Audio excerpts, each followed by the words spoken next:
Commitment, enthusiasm, sacrifice, determination, self-motivation, and never giving up. These are the traits 9 soldiers exhibited this April to finish the Best Warrior Competition 2018, hosted by Army Reserve Medical Command at Fort Gordon, Georgia. This competition at Fort Gordon will go down as one of the toughest in recent history for the command. I like doing it because it's just a good experience overall. I mean, yeah, you won't put yourself through hell, but you learn a lot about yourself when you do that. I love to challenge myself to the limit, and this is what I always want to do. I want to show that I was the best soldier in my unit, that I feel like that can compete. Last year was so much fun. I learned a lot. I want to maintain that motivation level and do better. I wanted to challenge myself and see what I can do and let my children know that I can do it as well and give them something to look forward to. My kids helped me a lot. They trained with me when I was training up for this. They would ride their bikes or run beside me. I wanted to just challenge myself more and put myself in uncomfortable situation to just see what I'm capable of and what I can improve on.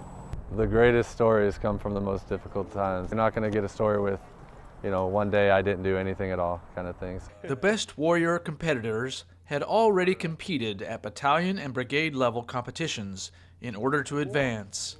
Now 9 soldiers endured to the end, with none of them falling out or suffering a competition-ending injury. They have one thing in common. They like to push themselves for the sake of an ideal. This competition pretty much signifies everything it takes to be a soldier. I mean, from the motivation that you need to pretty much summon up from the deepest parts of your body to, just getting through it mentally and physically. It's just everything about being in the Army Reserves is summed up through this competition. The Warriors kicked off the competition with an always hard Army physical fitness test, held their first morning, and passing was not good enough. Every point mattered, as the physically fit soldiers competed for the best score. The competitors also endured a 6.2-mile road march, carrying 35 pounds in the rucksack, averaging a 15-minute per mile pace. They competed for the best score on the rifle range with the M16A2 and the M9 pistol.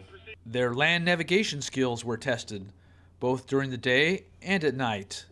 A significant challenge, since most of the blue markers could not be seen if the soldier wasn't close enough to the marker's location. A mystery event was placed between day and night land navigation, an obstacle course meant to challenge and physically wear down the competitors. The course was less than 2 miles long, but the obstacles were difficult after an already demanding day. Not all the events in the competition were physical. Competitors also completed both an essay focused on readiness and a written test, which measured their overall soldier knowledge and communication skills. Finally, an ARMEDCOM competition would not be complete without testing their combat casualty care capabilities, challenging competitors to care for the wounded soldier while under enemy fire. The last requirement was the Sergeant Major's Appearance Board. Soldiers were graded on appearance and their knowledge of current events, regulations, and Army history. Responses varied from opinions to facts, as well as memorized creeds. There were some perks to the competition that were not scored, but just an experience for the Best Warrior contender, like a helicopter ride, dropping them to their next mission, and a small group breakfast with the ARMEDCOM Commanding General, Major General Mary Link. The soldiers had a few candid questions or curiosities for her to get to know her better as a leader. In the end, U.S. Army Reserve Soldier Specialist Christopher Polk and non-commissioned officer Sergeant Joseph McGough won the honor of going on to the next level to represent ARMEDCOM at Army Reserve Best Warrior Competition at Fort Bragg in June against 25 other soldiers who were also the best of the best from their major subordinate commands. Both soldiers were awarded an Army Commendation Medal and presented a trophy. Before the winners were revealed, they shared their views of the competition. The experience will stick with you. Even if you don't win, you still get to come here and do things that you'll never do anywhere else. So for me, this has been a really big experience as far as developing into a leader. So when I go back, I'll have more tools in my bag that I can use to get my unit more functional. I think that it's a great tool to help evaluate yourself and find where your weaknesses are and your strengths, because how can you improve yourself if you don't know where you're weak and where you're strong?